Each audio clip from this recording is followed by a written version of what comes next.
G is for gratitude. When I think about gratitude, I think about all the things that God has already done, all the ways that God has proven to me who he is and his desire for me.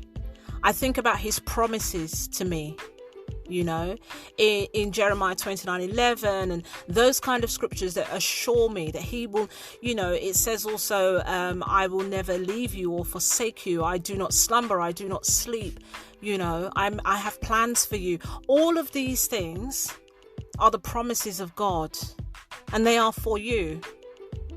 Now, what happens in our singleness when we don't have what we feel we should rightfully have by a certain stage or a certain age is we begin to forget about all the promises, and we forget about all the things that God has done and all the things that he saved you from and all the things that he's provided for you. And then we begin to go into a relationship with God where it's all about questioning and bargaining and frustration, even threats. I remember a friend of mine saying, right, I'm making a bargain with God. This was part of her New Year's resolution. I'm making a bargain with God. If I do not meet somebody, if he doesn't bring somebody for me by the end of this year, I am going to take it into my own hands and I will go and find someone. And even if that person isn't saved, then I will find them and convert them, bring them to church, get them to know the Lord, and then I will just live my life happily married.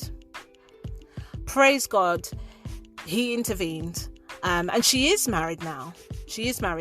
But that wasn't her story. But I've heard that from so many people. God has said, as I just mentioned, I do not sleep or slumber. And yet they think that God has shut his eyes and forgotten about them. Now, he can't see their circumstance or their situation. Now, I'm going to expand on this further on down the alphabet, so I don't want to cross over here. But what I would say is, in this season where there is so much frustration and you can't see what God can see, you don't know the end from the beginning, and being also mindful that whilst you are waiting for your partner to come along, that person has also to be prepared.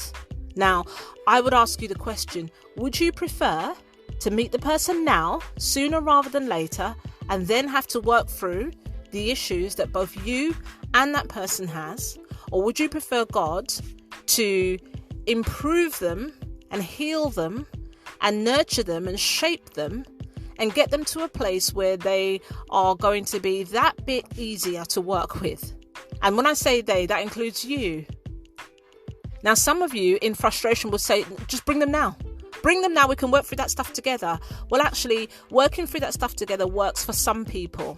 For others, it causes so much harm and damage and unforgiveness. And if they even stay together, what again can then happen is you'll find that the hurt or any form of destruction that happened at the beginning of the relationship doesn't get forgotten, and it's held over the person or over the marriage for so long that they often can't get past it.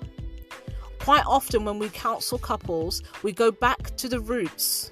We always start with the roots, because it always starts from somewhere. And when we go back and we ask the question, we always find that there's something that happened towards the beginning of the relationship where they've brushed it under the carpet or felt that they had dealt with it and they hadn't done, and that was hanging over the relationship like a bad smell. And that can often happen even in our individual lives. One person hurts you and you think that all the people are the same, and then you don't give everyone an equal chance. And it's totally understandable to behave that way because you are trying to protect yourself. That is fully understood.